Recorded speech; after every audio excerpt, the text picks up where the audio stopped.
அனைவருக்கும் வணக்கம். வாழ்க வளமுடன். இன்றைக்கி நம்ம சேனலில் ஒருமை பன்மை பிழையறிதல் அதை தான் பார்க்க போகிறோம். ஸோ ஒருமைனா என்ன, பன்மைனா என்ன, எப்படி கொஸ்டின்ஸ் கேட்பாங்க அப்படிங்கிறத ஃபுல்லாக பார்க்கலாம். வீடியோவை முழுசாக பாருங்கள். ஒருமை ஒருமைனா ஒன்றை மட்டும் குறிக்கிறது. ஸோ ஒருமை அப்படின்னா ஒன்றை மட்டும் குறிப்பதை தான் ஒருமை அப்படின்னு சொல்லுவோம். அதாவது ஒருமையில் தொடங்கக்கூடிய தொடர் எப்படி இருக்குன்னா ஒருமையில் தான் முடியும். இப்போ ஒரு சென்டென்ஸ் இருக்குது, ஓகேங்களா, ஒரு சொற்றொடர் இருக்குது, அது ஃபஸ்ட்டு ஸ்டார்டிங்கில் ஒருமையில் தொடங்குனுச்சு அப்படின்னா அதோட எண்டிங், அதோட முடிவு எப்படி இருக்குமா, ஒருமையில் தான் இருக்கும் அப்படின்னு சொல்லியிருக்காங்க. அப்போ ஒருமைங்கிறது ஒன்றை மட்டும் குறிப்பது. அடுத்து பாருங்கள், இதற்கு உதாரணம் கொடுத்துருக்காங்க. மரம் சாய்ந்தது. இதில் பாருங்கள், மரம் அப்படிங்கிறது ஒரே ஒரு மரத்தை மட்டும்தான் குறிக்கிறது. அதே மாதிரி சாய்ந்தது அப்படின்னு சொல்லியிருக்காங்க. அப்போ ஒரு மரம் தான் குறிச்சிருக்காங்க. அப்போ அதோட முடிவு எப்படி இருக்கும், சாய்ந்தது அப்படின்னு வரும். அறிஞர் வந்தார். பாருங்கள், அறிஞருங்கிறது ஒருத்தரை தான் குறிக்கிறாங்க. வந்தார் அப்படின்னா அறிஞர் வந்தார். இதுவே இந்த இடத்துல பன்மை அப்படின்னா நிறையா இருக்கிறது, அதாவது சிங்குலர் ப்ளூரல் இருக்கு இல்லைங்களா இங்கிலீஷில். ஸோ அதே மாதிரி தான் தமிழில் ஒருமை பன்மை அப்படிங்கிறது. இப்போ அறிஞர்கள் வந்தார்கள் அப்படின்னு சொல்லும் பொழுது அது பன்மையில் வரும். அப்போ பாருங்கள், மரம் சாய்ந்தது, அறிஞர் வந்தார், இதெல்லாம் ஒருமையில் தொடங்கி ஒருமையிலே முடிஞ்சிருக்கு. அடுத்து பன்மை. பன்மை அப்படின்னா ஒன்றுக்கு மேற்பட்டதை குறிக்கக்கூடியது. ஸோ நிறையா இருக்கக்கூடியதை தான் பன்மை அப்படின்னு சொல்லுவோம். அப்போ என்ன, பன்மையில் தொடங்கக்கூடியது பன்மையில் தான் முடியும்.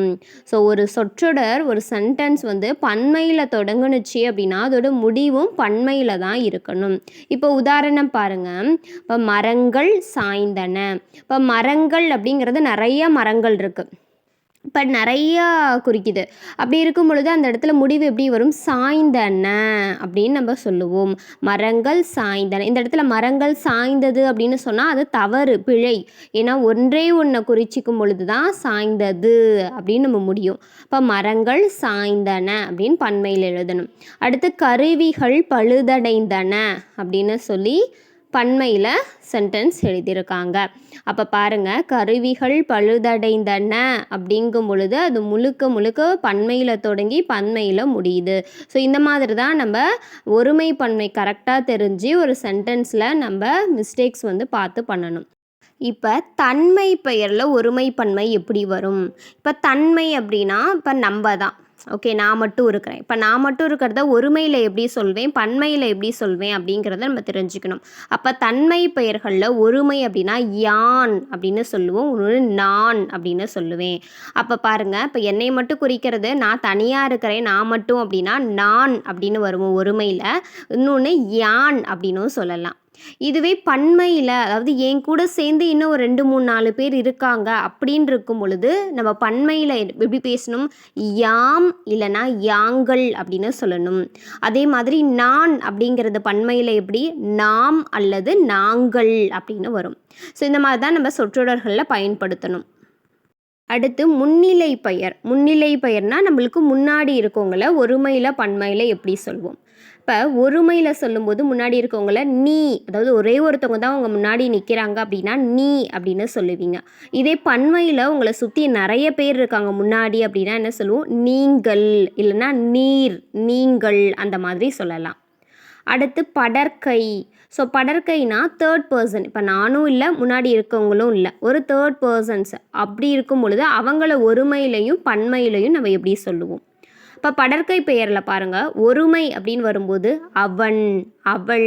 ஏன்னா அங்கே ஒரே ஒரு பையன் மட்டும்தான் இருக்கானா அவன், ஒரே ஒருத்தி தான் அங்கே இருக்கா அப்படின்னா அவள் அப்படின்னு சொல்லுவோம். இதே பன்மையில் அந்த இடத்துல நிறையா பேர் இருக்காங்கன்னா என்ன சொல்லுவோம், அவர்கள் அப்படின்னு சொல்லுவோம். அடுத்து பாருங்கள், ஒருமையில் இது ஏதாவது ஒரு நாய், ஆடு ஏதாவது அங்கே இருக்குது அப்படின்னா என்ன சொல்லுவோம், அது. ஒன்றே ஒன்று மட்டும் இருந்துச்சுன்னா அது அப்படின்னு சொல்லுவோம். இதே இந்த இடத்துல நிறையா நாய்களோ இல்லைன்னா பறவை ஏதாவது இருக்குது அப்படின்னா அவை அப்படின்னு சொல்லுவோம். இப்போ ஒருமையில் ஒன்றே ஒன்று இருந்துச்சுன்னா அது அப்படின்னு சொல்லுவோம். இதுவே நிறையா அந்த இடத்துல இருந்துச்சுன்னா அவை அப்படின்னு சொல்லுவோம். அடுத்து பாருங்க, இப்போ ஒருமையில் படர்க்கை அந்த இடத்துல தம்பி, ஒரே ஒரு தம்பி மட்டும் இருக்கானா என்ன ஒருமையில் தம்பி அப்படின்னு சொல்கிறோம். இதே பன்மையில் இப்போ நிறைய தம்பி அங்கே இருக்காங்க அப்படின்னா என்ன சொல்லுவோம், தம்பிமார் அப்படின்னு சொல்லுவோம். இப்போ பாருங்கள், தம்பிங்கிறது ஒருமை, தம்பிமார் அப்படிங்கிறது பன்மை. அடுத்து தங்கை, தங்கைங்கிறது என்ன ஒருமை. இதே தங்கைமார் அப்படின்னா பன்மை, அதாவது நிறைய தங்கைகள் அந்த இடத்துல இருந்தாங்கன்னா நம்ம தங்கைமார்ன்னு தான் சொல்லணும். ஓகே, அங்கே அடுத்த தங்கைகள்னு சொல்லக்கூடாது, அதுவுமே பிழை தான், தங்கைமார். அடுத்து கண், ஒருமையில் சொல்லும்போது ஒரே ஒரு கண்ணை கண் அப்படின்னு சொல்லுவோம், ரெண்டு கண்களையும் சேர்த்தான கண்கள் அப்படின்னு சொல்லுவோம். ஸோ ஒன்றே ஒன்று ஒருமையில் சொல்கிறதுனா நரி, இதுவே பன்மையில் நரிகள் அப்படின்னு வரும். இப்போ பாருங்கள், இவ்வளோ தான் பேசிக்கே. இப்போ பிழை திருத்தம், பிழையாக இருந்தால் அதை எப்படி திருத்தம் பண்ணுறது ஒரு சொற்றொடரில் அப்படின்னு பார்க்க போகிறோம். ஃபஸ்ட்டு பாருங்கள், அவைகள் அப்படின்னு இருக்கு. அவை அப்படின்னாலே என்ன, பன்மை சொல்னு பார்த்தோம், அதாவது நிறையா இருக்கிறது தான் அவை அப்படின்னு சொல்லுவோம். அப்போ திருத்தம் அப்படின்னு இங்கே கொடுத்துருக்காங்க அவை அப்படிங்கிறது, இதற்கு சரியானது அவைங்கிறது தான் அவைகள்ங்கிறது தவறு. ஏன்னா நம்ம அவைங்கிறதே பன்மையில் தான் சொல்கிறோம், அப்போ அந்த கல்விகுதி அந்த இடத்துல போடக்கூடாது, அப்போ அவைங்கிறது தான் சரியானது. அடுத்து பாருங்கள், அதுகள் அப்படின்ட்டுருக்கு. அது அப்படிங்கிறது என்ன, ஒருமையை குறிக்கும். அப்போ அந்த இடத்துல என்ன, கல்விகுதி சேர்க்கக்கூடாது, அது அப்படின்னா ஒருமையை குறிக்கக்கூடியது. ஏன்னா அது நாய், அது பறவை, ஸோ இந்த மாதிரி தான் நம்ம சொல்லுவோம். அப்போ அந்த இடத்துல என்ன, பன்மை விகுதியாக இருக்க அந்த கல் வராது, அப்போ அதுங்கிறது தான் சரி. எனது மகள், இங்கே பாருங்கள், எனது மகள் அப்படின்னு இருக்குது, ஸோ இது தவறானது. என் மகள் அப்படிங்கிறது தான் கரெக்டு.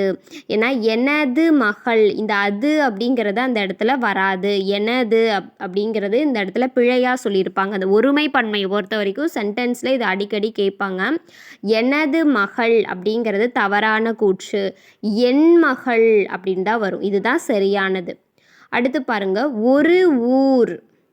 ஸோ ஒரு ஊர் அப்படிங்கிறது தவறானது, ஓர் ஊர் அப்படிங்கிறது தான் சரியானது.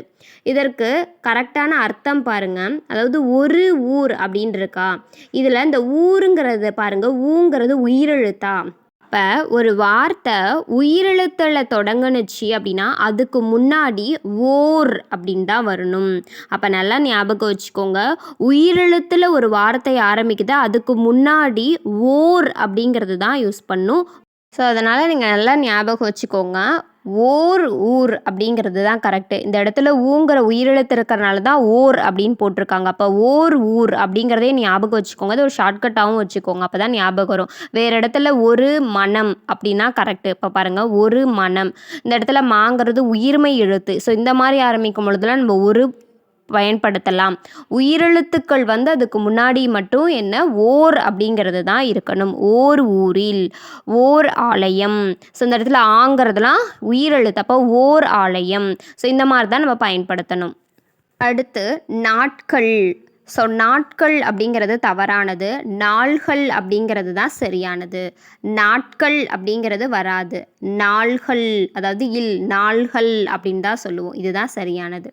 அடுத்து பொது வழி அல்ல அப்படின்னு கொடுத்துருக்காங்க, இது தவறானது, அல்லங்கிறது வராது, அன்று, பொது வழி அன்று, கரெக்டான தமிழ் படி நம்ம எழுதணும்னா பொது வழி அன்று அப்படிங்கிறது தான் எழுதணும். அடுத்து சில அறிஞர் அப்படின்ட்டுருக்கு, சில அறிஞர், அறிஞருங்கிறது என்ன, ஒரே ஒருத்தரை தான் குறிக்குது, இப்போ அந்த இடத்துல சில அறிஞர் அப்படிங்கிறது தவறானது, அறிஞர் சிலர், அறிஞர் சிலர் அப்படிங்கிறது தான் சரியானது. இப்போ பாருங்கள், சில அறிஞர்னு வந்தால் தவறானது, அறிஞர் சிலர் அப்படிங்கிறது தான் சரியானது. அடுத்து அவன் அல்ல, பாருங்கள், அவன் அல்ல, இப்போ இந்த இடத்துல அவன் அப்படிங்கிறது என்ன, ஒரு ஆணை குறிக்கிறது, அப்போ இந்த இடத்துலனா அவன் அல்லன் அப்படின்னு தான் வரணும். இப்போ சரியானது என்ன, அவன் அல்லன் அப்படிங்கிறது சரியானது. அவள் அல்ல, இது அவள் அப்படிங்கிறது ஒரு பெண்ணை குறிக்கிறது, அப்போ அவன் அல்லன் அப்படின்னு நம்ம போட்டோம் இல்லையா, அதே மாதிரி தான் அவள் அல்லல், இந்த இடத்துல இல்லில் முடியணும், அப்போ அவள் அல்லல், இதுதான் சரியானது. அவர்கள் அல்ல அப்படின்னு கொடுத்துருக்காங்க, இது தவறானது, இதற்கு சரியானது பாருங்கள், அவர்கள் அல்லர், இங்கே அவர்னு இருக்கா, அப்போ இருள முடியணும், அவர்கள் அல்லர். அடுத்து அவை அன்று அப்படின்னு கொடுத்துருக்காங்க. அவை அன்று அப்படின்னு. அது அன்று. அவைங்கிறது என்ன? பன்மை. அவைங்கிறது பன்மை சொல். அந்த இடத்துல அன்று அப்படிங்கிறது வராது. அது அன்று. ஒருமையில் சொல்லும்போது தான் அன்றுங்கிறது வரும். அப்போ அது அன்று அப்படிதான் கரெக்டானது. அடுத்து அது உரிமையானது. ஸோ இது வந்து தவறாக இருக்குது. இதோட சரியானது அஃது உரிமையானது. இந்த அது அஃது. ஸோ எப்படி இது வந்து அஃதுங்கிறது இங்கே ஏன் யூஸ் பண்ணியிருக்காங்க அப்படின்னா, பக்கத்தில் உரிமையானதுன்னு இருக்குது. இதில் ஊங்கிறது வந்து உயிரெழுத்து. அப்போ உயிரெழுத்தில் ஆரம்பிக்கிற ஒரு வார்த்தை இருக்கும் பொழுது அதுக்கு முன்னாடி அஃதுங்கிறது மட்டும்தான் வரும், அதுங்கிறது வராது. ஸோ இதுதான் கான்செப்ட். எப்படி ஒரு ஓர் அப்படிங்கிறத நம்ம பார்த்தோம், அதே கான்செப்ட் தான் இதுக்குமே. அப்போ உயிரெழுத்தில் ஆரம்பிக்கிற வார்த்தைக்கு முன்னாடி அஃதுங்கிறது மட்டும்தான் வரும், அது வராது. ஓகே, அப்போ அஃது உரிமையானது தான் கரெக்டானது. அடுத்து யான் தாம் வந்தோம் அப்படின்ட்டுருக்கு. யான் அப்படின்னா என்ன? ஒருமையில் சொல்கிறது. தாம் அப்படிங்கிறத பன்மையில் யூஸ் பண்ணுறது. வந்தோம்னு இருக்குது. அப்போ பன்மையில் தான் வந்தோம்னு வரும். நிறையா பேர் இருந்தால் தான். அப்போ இது தவறாக இருக்குது. அப்போ இது சரியாக எழுதணும்னா எப்படி எழுதுவோம்? யான் தான் வந்தேன். நான் மட்டும்தான். யானுங்கிறது ஒருமையில் வந்தால் ஒருமையில் தான் முடியணும்னு பார்த்துருக்கோம். அப்போ யான் தான் வந்தேன் அப்படிங்கிறது தான் சரியானது. அடுத்து நான் தாம் சென்றேன் அப்படின்னு இருக்கு. இதில் நான் அப்படிங்கிறது ஒருமை, தாம் அப்படிங்கிறது பன்மையில் யூஸ் பண்ணுவோம், சென்றேன் அப்படிங்கிறது ஒருமையில் முடிஞ்சிருக்கு. இது பாருங்கள், இதை சரியாக எழுதணும்னா எப்படி? நான் தான் வந்தேன். அப்போ நான்கிற ஒருமை வரும்போது தான் அப்படிங்கிற ஒருமை தான் வரும். அப்போ நான் தான் சென்றேன் அப்படிங்கிறது தான் சரியானது. அடுத்து நீர்தான் கொடுத்தீர். இங்கே பாருங்கள், நீர் தான் கொடுத்தீர் அப்படின்னு சொல்லியிருக்காங்க. இதில் நீர் அப்படிங்கிறது என்ன? பன்மை. நீர் நீங்கள், முன்னாடி இருக்கவங்கள நீர் நீங்கள்னு சொல்லுவோம். அப்போ பன்மை. இதில் தான் அப்படிங்கிற ஒருமைக்குரியது வந்திருக்கு. கொடுத்தீர் அப்படிங்கிறது பன்மையில் தான் முடிஞ்சிருக்கு. அப்போ இது சரியாக எழுதும் போது எப்படி எழுதணும்? நீர்தாம் கொடுத்தீர், நீர்தாம் கொடுத்தீர் அப்படிங்கிறது தான் சரியானது. அடுத்து நாம் தான் போவோம், நாம் தான் போவோம். இங்கே பாருங்கள், நாம் அப்படிங்கிறது என்ன? பன்மையில் நிறையா பேர் சேர்ந்துருக்கோம் நம்ம. அப்போ நாம் அப்படிங்கிறது வருது. இதில் தான்கிற ஒருமை பயன்படுத்தியிருக்காங்க. போவோம் அப்படிங்கிற பன்மையில் முடிஞ்சிருக்கு. அப்போ இது தவறாக இருக்குது. இந்த இடத்துல சரியாக எழுதும் போது எப்படி எழுதுவோம்? நாம் தான் போவோம், நாம் தாம் போவோம் அப்படின்னு வரும். அப்போ பாருங்கள், நாம் தான் அப்படிங்கிறது தானுங்கிறது வராது. இந்த இடத்துல தாம்னு மாறும். அப்போ நாம் தாம் போவோம் அப்படிங்கிறதா சரியாக வரும். ஸோ இந்த இடத்துல தாம் அப்படிங்கிறது தான் வரும், அதுதான் சரி. நாம் தாம் போவோம். அடுத்து நீர்தான் கொடுத்தீர். ஸோ ஆல்ரெடி கேட்டிருந்ததை தான் நீர்தான் கொடுத்தீர் அப்படின்னு வந்திருக்கு. இப்போ இதில் எப்படி வரும்? நீருங்கிறது பன்மையில் வருது. அப்போ இந்த இடத்துல தாம் அப்படிங்கிறது தான் வரும். அப்போ நீர்தாம் கொடுத்தீர் அப்படிங்கிறது தான் சரியானது. அடுத்து அவைதான் ஓடின. அவைனா என்ன? பன்மை.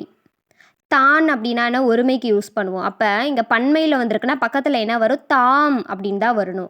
அப்போ அவைதாம் ஓடின, இதுதான் சரியானது. அவைதாம் ஓடின. எனக்கும் பன்மையில் ஒரு வார்த்தை ஆரம்பிக்குது, ஒரு சொற்றொடரில் பன்மையில் ஒரு வார்த்தை ஆரம்பிக்குது அப்படின்னா அது முடியும் போது பன்மையில் தான் முடியும். அப்போ அவைன்னு வந்திருக்கு, பன்மையிலே முடியும் போது ஓடின, சென்றன அப்படின்னு நேல வரும். இந்த ஷார்ட்கட் ஞாபகம் வச்சுக்கோங்க. பன்மையில் தொடங்குனுச்சுன்னா நேல முடிகிற மாதிரி வரும். இதுவே ஒருமையில் ஆரம்பிச்சிச்சுன்னா தூள முடிகிற மாதிரி வரும் அப்படின்னு ஷார்ட்கட் ஞாபகம் வச்சுக்கோங்க. அடுத்து ஸோ இதில் ஷார்ட்டாக ஒருமை பன்மை, ஒருமையில் இருக்கக்கூடிய வேர்டு அதுக்கெல்லாம் பன்மையில் எப்படி வரும் அப்படிங்கிறது கொடுத்துருக்காங்க. இதை பார்ப்போம். ஒருமை அப்படின்னா அன்று அப்படின்னு யூஸ் பண்ணுவோம். ஒருமையில் வரக்கூடியதுக்கு அன்று அப்படின்னு சொல்லுவோம். அது அன்று அப்படின்னு சொன்னோமா, ஒருமையில் அது இருக்கு, அப்போ அது அன்றுங்கிறது சரியானது. அதே மாதிரி ஒருமையில் அன்று யூஸ் பண்ணுவோம். இதுவே பன்மையாக வரும்போது அங்கே என்னென்னா அல்ல அப்படின்னு யூஸ் பண்ணணும். அல்ல அன்று, இது எங்கெங்கே யூஸ் பண்ணணும் நல்லா பார்த்துக்கோங்க. அன்று அப்படின்னா ஒருமைக்கு யூஸ் பண்ணுவோம், அல்ல அப்படின்னா பன்மைக்கு யூஸ் பண்ணுவோம். இப்போ அது அன்று அப்படிங்கிறது சரியானது. அவை அல்ல, அவைங்கிறது பன்மை, அப்போ அந்த இடத்துல என்ன? அல்லங்கிறது வரும். அப்போ அவை அல்ல, இப்போ அது அன்று, அவை அல்ல. இதை ஞாபகம் வச்சுக்கோங்க கான்செப்டோட. அடுத்து தான் தாம். தான் அப்படிங்கிறதுன ஒருமை. இதுவே பன்மையில் யூஸ் பண்ணும்போது தாம்னு யூஸ் பண்ணுவோம். ஒருமையில் தான் தான் அப்படின்னு வரும், பன்மையில் தாம் அப்படின்னு வரும். அடுத்து பிழை திருத்தம். பிழையாக ஒரு சொற்றொடர் கொடுத்துருக்காங்க, அதோடைய திருத்தம் எப்படி இருக்குங்கிறத பார்ப்போம். இப்போ பாருங்க, மன்னர் தன் குடிகளிடம் அன்பாய் இருப்பார் அப்படின்னு கொடுத்துருக்காங்க. இதில் பாருங்க, மன்னர் அப்படிங்கிறது என்னன்னா ஒரு நாட்டுடைய அரசர் இந்த இடத்துல. அப்போ இந்த இடத்துல வந்து மன்னர் அப்படிங்கிறது என்னன்னா ஒரு பன்மை சொல்லா நம்ம எடுத்துக்கிறோம். அதனால் அது பக்கத்தில் தம் அப்படிங்கிறது தான் வரும். தன் அப்படின்னா அது ஒருமையில் இதுவாகும். அப்போ அந்த இடத்துல தன்னுங்கிறது வராது. ஒரு மரியாதைக்குரியதாக நம்ம என்ன சொல்லுவோம், தம் அப்படிங்கிறது சொல்லுவோம். அப்போ மன்னர் தம் குடிகளிடம் அன்பாய் இருப்பார். அப்போ இதில் அந்த தன்கிறது வராது, தம்முங்கிறது தான் சரியானது. அடுத்து பாருங்க, ஆமைகள் வேகமாய் ஓடாது அப்படின்னு கொடுத்துருக்காங்க. ஆமைகள் வேகமாய் ஓடாது அப்படின்னு. இந்த இடத்துல பாருங்க, ஆமைகள் அப்படிங்கிறது என்ன, பன்மையை சொல்றாங்க. அப்ப பன்மையில சொல்லும் போது அது முடியும் பொழுது ஈறுகட்ட எதிர்மறை பெயரெச்சமா அந்த இடத்துல என்ன வரும், ஓடா அப்படிங்கிறது தான் வரும். ஓடா, ஆமைகள் வேகமாய் ஓடா. இந்த இடத்துல பன்மையில் வந்துச்சுன்னா ஓடாங்கிற மாதிரி தான் முடியும். இப்போ ஆமைகள் வேகமாய் ஓடா. அடுத்து, நான் கொடுத்த புத்தகம் இது அல்ல அப்படின்னு கொடுத்துருக்காங்க. இது அப்படின்னா என்ன, ஒருமை. அப்போ ஒருமை பக்கத்தில் என்ன வரும், அன்றுங்கிறது தான் வரும். அது அன்று அப்படின்னு பார்த்தோம். அப்போ பாருங்க, நான் கொடுத்த புத்தகம் இது அன்று அப்படிங்கிறது தான் கரெக்டானது. அடுத்து, இதை செய்தவன் இவன் அல்ல. இதை செய்தவன் இவன் அல்ல. அப்போ இவன்கிறது இங்கே என்ன சொல்லியிருக்காங்க, ஒரு ஆண்மகனை குறிக்கிறாங்க. ஸோ அல்லங்கிறது கரெக்டு தான். ஆனால் வந்து எப்படி வரும், இவன்கிற ஆண்மகனை குறிக்கும் போது அந்த இடத்துல முடிவு எப்படி வரும், அல்லன் அப்படின்னு தான் நம்ம சொல்லணும். அப்போ இதை செய்தவன் இவன் அல்லன் அப்படிங்கிறது தான் சரியானது. அடுத்து, ஒரு காட்டில் ஒரு சிங்கம் ஒன்று இருந்தது. இங்கே பாருங்க, ஒரு காட்டில் ஒரு சிங்கம் ஒன்று இருந்தது. இதில் ஆல்ரெடி ஒரு காட்டில் அப்படின்னு இங்கே சொல்லியிருக்காங்க. சிங்கம் ஒன்று, இதுலேயும் ஒன்று வந்திருக்கு, முன்னாடி ஒருங்கிறது கொடுத்துருக்காங்க. ஸோ அப்போ இது பிழையாக இருக்குது. இதோட சரியானது எப்படின்னா, ஒரு காட்டில் சிங்கம் ஒன்று இருந்தது அப்படிங்கிறது தான் சரியானது. இந்த ஒருங்கிறது இந்த இடத்துல வராது. ஏன்னா ஒருன்னு வருது, சிங்கம் ஒன்றுன்னு அங்கே சொல்லியிருக்காங்க. அப்போ இந்த இடத்துல ஒருங்கிறத எடுத்துட்டு சிங்கம் ஒன்றுங்கிறது தான் சரியானது. ஒரு காட்டில் சிங்கம் ஒன்று இருந்தது. அடுத்து பாருங்க, பாலும் தேனும் கிடைத்தது. இங்க பாருங்க, நல்லா பாலும் தேனும் கிடைத்தது. நான் சொல்லியிருக்கேன், ஒருமையில் ஆரம்பிச்சிச்சுன்னா அது எப்படி முடியணும், தூங்குறதுல தான் ஒருமையிலே முடியணும் அப்படின்னு. இப்போ இதே மாதிரி இருக்கு. ஆனால் இந்த இடத்துல பாலை மட்டும் சொல்லலை, பாலும் தேனுங்கிற ரெண்டு பொருட்களை சொல்லியிருக்காங்க. அப்போ ரெண்டுன்னு வரும் பொழுது அது பன்மையில் வந்துடும். அப்போ அந்த இடத்துல முடிவு எப்படி இருக்கும், நேல முடியணும் பன்மையில். அப்போ பாலும் தேனும் கிடைத்தன அப்படிங்கிறது தான் சரியானது. அடுத்து, தமிழ்நாட்டு அணி போட்டியில் வென்றன. தமிழ்நாட்டு அணி போட்டியில் வென்றன அப்படின்னு சொல்லியிருக்காங்க. இந்த இடத்துல தமிழ்நாட்டு அணிங்கிறது ஒரே ஒரு அணி தான் சொல்லியிருக்காங்க. தமிழ்நாட்டு அணி, நிறையா நாட்டுடைய அணி இருக்குது, அதில் தமிழ்நாட்டு அணிங்கிற ஒருமையில் சொல்லியிருக்காங்க. அப்போ முடியும் பொழுது என்ன, ஒருமையில் தான் முடியணும். அப்போ தமிழ்நாட்டு அணி போட்டியில் வென்றது அப்படிங்கிறது தான் சரியானது. அடுத்து, திட்டங்கள் தீட்டப்பட்டது. இங்கே பாருங்கள், திட்டங்கள், அந்த கல்விகுதி வந்திருக்கு. அப்படினால என்ன, பன்மை. அப்போ பன்மைனா பன்மையில் தான் முடியணும், நால முடியணும். அப்போ திட்டங்கள் தீட்டப்பட்டன அப்படிங்கிறது தான் சரியானது. அடுத்து, கந்தன் தேவியை மணந்தார் அப்படின்னு சொல்லியிருக்காங்க. கந்தன் தேவியை மணந்தார். இந்த இடத்துல கந்தன்கிறது ஒரு ஆண்மகனை குறிக்குது. அப்போ மணந்தார்னு சொல்லியிருக்காங்க இந்த இடத்துல. அதாவது நம்ம இந்த இடத்துல ஒரு கந்தன்கிற ஆண்மகன் மட்டும் வரும் பொழுது மணந்தான் அப்படிங்கிறது முடிகிறதா சரியானதாக இருக்கும். அதுதான் சரி. இதில் பாருங்க, இதோடைய விளக்கம் கொடுத்துருக்காங்க. ஒரு அது என்னும் சொல்லை அடுத்து முதலெழுத்து உயிரெழுத்தாக உள்ள சொல் வந்தால் ஒரு ஓர் எனவும் அது அஃது என்று வரும். நான் சொன்னேன் இல்லையா, அதாவது ஒரு அதுலாம் இருந்துச்சு அப்படின்னா அதுக்கு அடுத்து வரக்கூடிய அந்த சொல்லை பார்க்கணும். அதோடைய முதலெழுத்து எப்படி உயிரெழுத்தில் ஆரம்பிக்கிறதா இருந்துச்சுன்னா மட்டும்தான் அந்த இடத்துல ஒரு வந்து ஓராவும் அது வந்து அஃதாவும் மாறும் அப்படின்னு சொல்லியிருக்காங்க. அடுத்து, ஒவ்வொரு என்னும் சொல்லை எடுத்து நாளும் காசும் என்பன போல ஒருமை சொற்கள் தான் வரணும் அப்படின்னு சொல்லியிருக்காங்க. ஒவ்வொரு அப்படின்னு இருக்கு இல்லையா? ஸோ இந்த ஒவ்வொரு அப்படிங்கிற ஒரு சொல் வந்துச்சுன்னா அதை அடுத்து நாளும் காசும் என்பன போல ஒருமை சொற்கள் மட்டும்தான் வரணும் அப்படிங்கிறது ஒரு விதியாக சொல்லியிருக்காங்க. அப்போ ஞாபகம் வச்சுக்கோங்க, ஒவ்வொரு அப்படின்னு வந்துச்சுனாலே அது பக்கத்தில் எப்படி இருக்கணும்? ஒருமையில் முடியணும் அப்படின்னு ஞாபகம் வச்சுக்கோங்க. ஓகே, அப்போ ஒவ்வொருனா என்ன? ஒருமையில் தான் முடியணும். அடுத்து ஒருமை பன்மை விதிகள். ஸோ ஒருமை பன்மைக்கான அந்த ரூல்ஸ் எல்லாம் என்னென்னங்கிறத பார்த்துக்கலாம் விரிவாக. எழுவாய் அதாவது எழுவாய்னா ஒரு சொற்றொடர் இருக்குல்ல, முதல்ல வரக்கூடியது அது ஒருமையில் இருந்துச்சுன்னா பயனிலை ஒருமையில் தான் இருக்கணும். பயனிலைனா அந்த சொற்றொடரில் கடைசியாக முடியக்கூடிய அந்த கடைசி பாட், அப்போ அது ஒருமையில் முடியணும். அப்போ ஒருமையில் ஆரம்பித்து ஒருமையில் முடியணும். இதுக்கு உதாரணம் பாருங்கள். சித்ரா படம் வரைந்தாள். சித்ரா படம் வரைந்தாள். அப்போ சித்ராங்கிறது ஒருத்தரை குறிக்குது. யார்? அவள் ஒரு பெண். அப்போ வரைந்தாள் அப்படிங்கிறது கரெக்டாக முடிஞ்சிருக்கு. மரம் சாய்ந்தது. மரம்ங்கிறது ஒன்றே ஒன்று தான் ஒருமை இதில் குறிக்குது.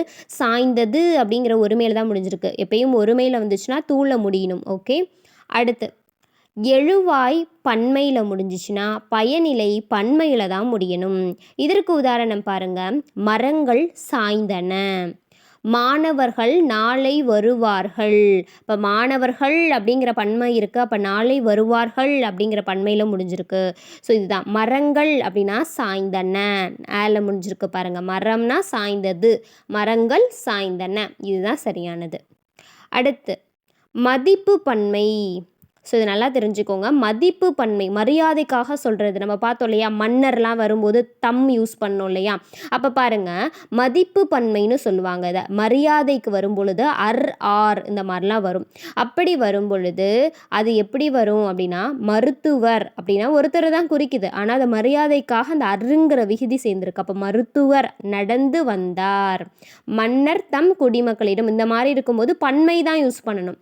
அதான் மதிப்பு பன்மைன்னு சொல்லுவாங்க. அப்போ மரியாதைக்குரியதாக இருக்கும் பொழுது, உயர்ந்தவராக இருக்கும் பொழுது இந்த மாதிரி ஆறு விகுதி வந்திருந்துச்சுன்னா அது பன்மையில் தான் முடியணும். அடுத்து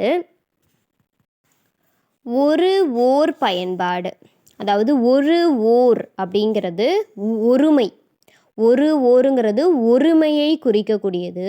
ஸோ இதில் உயிரெழுத்தில் தொடங்கும் சொற்களுக்கு முன்னாடி நம்ம ஓருன்னு போடணும்.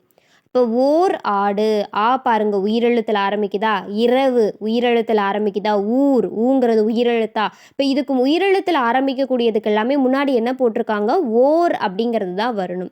அதான் கான்செப்ட். உயிரெழுத்தில் தொடங்கும் சொல்லுக்கு முன்னாடி ஓர் அப்படிங்கிறது தான் வரணும்.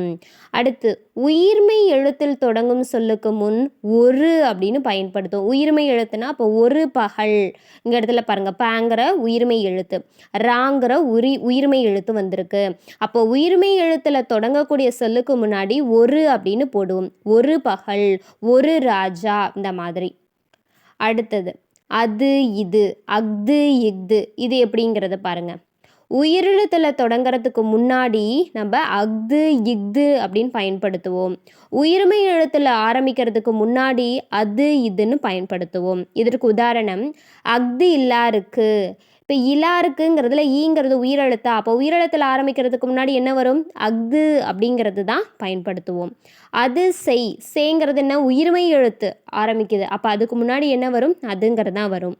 அடுத்து இது கான்.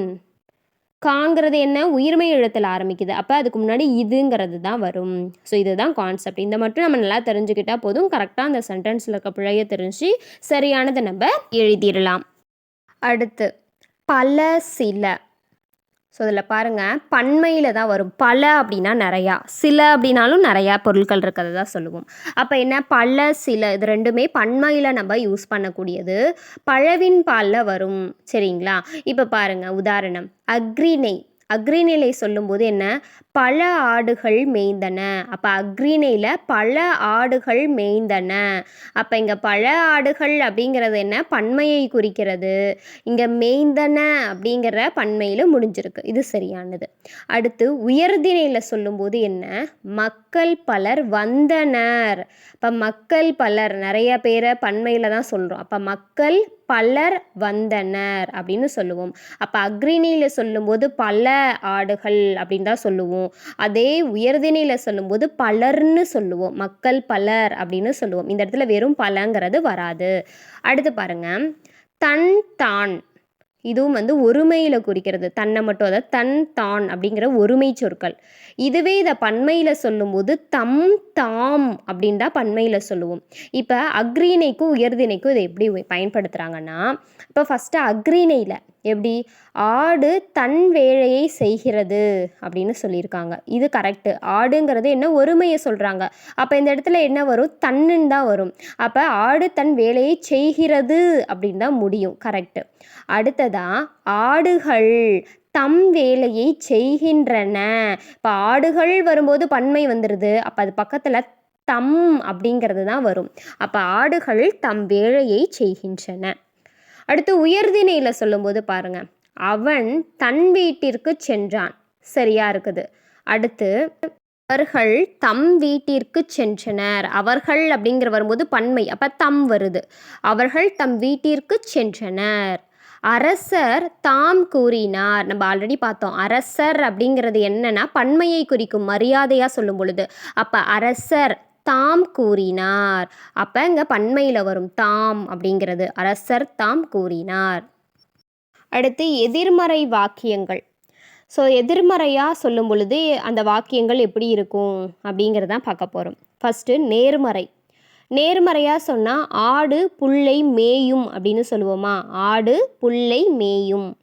இதே எதிர்மறையாக சொன்னால் என்ன வரும், ஆடு புல்லை மேயாது அப்படின்னு வரும். ஆடு புல்லை மேயாது அப்படின்னு ஒருமையில்.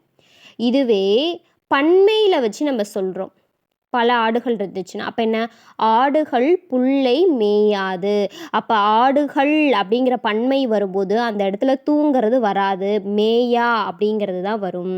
அப்போ நல்லா ஞாபகம் வச்சுக்கோங்க. எதிர்மறையாக அது செய்யாது, போகாது, அந்த மாதிரி எதிர்மறையாக சொல்லும் பொழுது அந்த இடத்துல பன்மையாக இருக்கும் பொழுது அந்த இடத்துல லாஸ்ட்டில் அந்த தூங்கிறது வராது, மேயா அப்படிங்கிறது தான் சரியானது. இப்போ ஆடுகள் புல்லை மேயா அப்படின்னு பன்மையில் வரும். இதுவே ஒருமையில் வரும்போது ஆடு புல்லை மேயாது அப்படின்னு வரும். இன்று வண்டி ஓடாது. இப்போ ஒரே ஒரு வண்டியை குறிக்குது. அப்போ ஓடாது அப்படிங்கிறத முடிச்சிருக்காங்க ஒருமையில். இதுவே இன்று வண்டிகள் ஓடா அப்படின்னு வரும். வண்டிகள் அப்படிங்கிறது பன்மையில் வருது. அப்போ ஓடா அப்படிங்கிறது தான் வரும். இது எதிர்மறையாக சொல்லும் பொழுது. அடுத்து அல்ல அன்று. அல்ல அன்று, இது எப்போ வரும் பாருங்கள், அக்ரிணையில் உரிமையில் வரும் பொழுது அன்றுன்னு யூஸ் பண்ணுவோம். அக்ரிணை உரிமைக்கு, அதாவது அக்ரிணை பொருட்கள் வரும்போது அது உரிமையில் வரும் பொழுது அன்று அப்படின்னு பயன்படுத்துவோம். இது புத்தகம் அன்று அப்படின்னு வரும். இது புத்தகம் அன்று. அப்போ இது என்ன, ஒருமையில் சொல்லியிருக்காங்க. அப்போ ஒருமைனாலே நம்ம என்ன அன்றுன்னு பார்த்தோம். அப்போ இது புத்தகம் அன்று. இதே அல்ல அப்படிங்கிறது அக்ரிணை பன்மையில் நம்ம அல்லன்னு யூஸ் பண்ணலாம். அப்போ இவை புத்தகங்கள் அல்ல. அப்போ பன்மையில் வந்திருக்கும் போது நம்ம அல்லங்கிறத யூஸ் பண்ணுவோம்.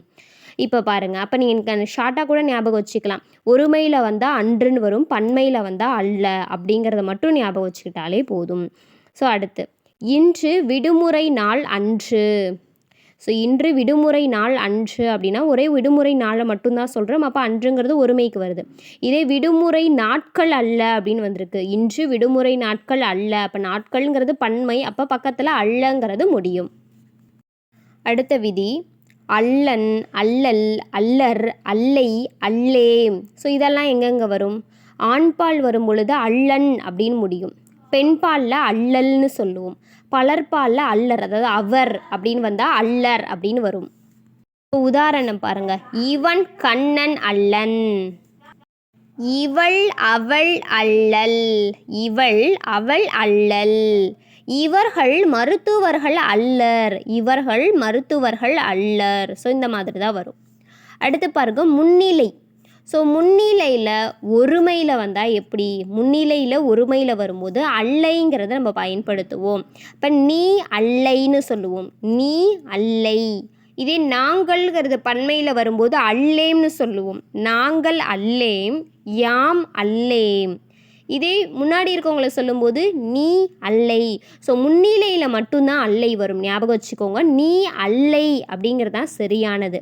இதே தன்மையில் வந்து நம்ம சொல்கிறோம் அப்படின்னா அல்லேங்கிறது பன்மையில் நம்ம யூஸ் பண்ணிப்போம். இப்போ பாருங்கள், நாங்கள் அப்படிங்கிற பன்மை வருதுன்னா அல்லேம், யாம் அப்படிங்கிறது பன்மை, அப்போ அல்லேம். அப்போ பார்த்துக்கோங்க, அல்லேம்ங்கிறது பன்மையில் யூஸ் பண்ணக்கூடியது.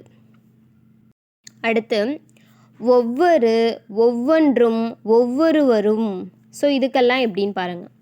அக்ரிணையில் நம்ம சொல்லும்போது ஒவ்வொரு அப்படிங்கிறது ஒருமைக்கு வரும், ஒவ்வொன்றும் அப்படின்னா பன்மை. அப்போ ஒவ்வொரு அப்படின்னா ஒருமையில் யூஸ் பண்ணுவோம், ஒவ்வொன்றும் அப்படின்னா பன்மையில் யூஸ் பண்ணுவோம். இப்போ உதாரணம் பாருங்கள், ஒவ்வொரு பூவும் அழகாக இருக்கின்றது. இப்போ ஒவ்வொருன்னு வந்துச்சுன்னா எப்படி முடியும்? ஒருமையில் முடியும். ஒவ்வொரு நாளை ஒருமையை தான் சொல்கிறாங்க, ஞாபகம் வச்சுக்கோங்க. அப்போ ஒவ்வொரு பூவும் அழகாக இருக்கின்றது அப்படிங்கிறது தூள தான் முடிஞ்சிருக்கு, கரெக்டு. அடுத்து பூக்கள் ஒவ்வொன்றும் அழகாக இருக்கின்றன. இப்போ பூக்கள் ஒவ்வொன்றும்னு சொல்லும்போது என்ன? பன்மை. ஒவ்வொன்றும்னு வந்தால் என்ன? பன்மை. ஒவ்வொரு பூவையும் எல்லாத்தையும் சொல்கிறாங்க, நிறைய பூக்கள். அப்போ என்ன? இருக்கின்றன அப்படிங்கிற பன்மையில் முடியணும். அப்போ நல்லா ஞாபகம் வச்சுக்கோங்க, ஒவ்வொரு அப்படின்னா ஒருமை, ஒவ்வொன்றும் அப்படின்னா பன்மை. அடுத்து உயர்திணையிலையும் அதே கான்செப்ட் தான். ஒவ்வொரு அப்படின்னா ஒருமை, ஒவ்வொருவரும் அப்படின்னா பன்மை. இப்போ ஒவ்வொரு மனிதனும் ஓடத் தொடங்கினான், ஒவ்வொரு போட்டியாளரும் ஓடத் தொடங்கினார். இப்போ பாருங்க, போட்டியாளர்கள் ஒவ்வொருவரும் ஓடத் தொடங்கினர். அப்போ பாருங்கள், போட்டியாளர்கள் ஒவ்வொருவரும் அப்படின்னு வந்துச்சுன்னா பன்மை, அப்போ ஓடத் தொடங்கினர் அப்படிங்கிறது தான் சரியானது. அடுத்து கடைசி விதி, ஓ அப்படிங்கிறதுல ஆரம்பிச்சிச்சுன்னா அதில் அல் அப்படிங்கிறது வருதல் கூடாது. இது ஒரு ஷார்ட்கட் மாதிரி ஞாபகம் வச்சுக்கோங்க. ஓ அப்படின்னா அல் அப்படிங்கிறது வருதல் கூடாது. இதில் உதாரணம் பார்த்தீங்கன்னா புரியும். ஒன்றோ அல்லது இரண்டோ தருக அப்படின்னு கொடுத்துருக்காங்க. இந்த ஒன்றோ ஒன்றை தான் நம்ம குறிப்பிட போகிறோம். ஒன்றோங்கிறது ஒன்றோ அல்லது இரண்டோ தருக அப்படின்னு சொல்லியிருக்காங்க.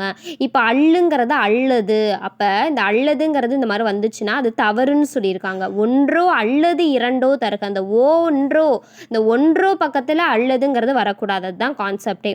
அப்போ ஒன்றோ இரண்டோ தருக அப்படிங்கிறதான் சரி, அல்லதுங்கிறது வரக்கூடாது. இது நல்லா ஞாபகம் வச்சுக்கோங்க. ஸோ அவ்வளோதான். ஸோ இந்த வீடியோ பிடிச்சிருந்துச்சுன்னா லைக் பண்ணுங்கள், ஷேர் பண்ணுங்கள், கமெண்ட் பண்ணுங்கள். ஞாபகமாக நம்ம சேனலை சப்ஸ்கிரைப் பண்ணிக்கோங்க. ஸோ இந்த வீடியோவில் வந்து ஒருமை பன்மைக்கான நான் ப்ராக்டிஸ் மாடல் கொஸ்டின்ஸ் வந்து நான் அடுத்த பார்ட் 2 வீடியோவில் நான் உங்களுக்கு போடுறேன். ஸோ மறக்காமல் அதையுமே பாருங்கள். தேங்க்ஸ் ஃபார் வாட்சிங். Bye by.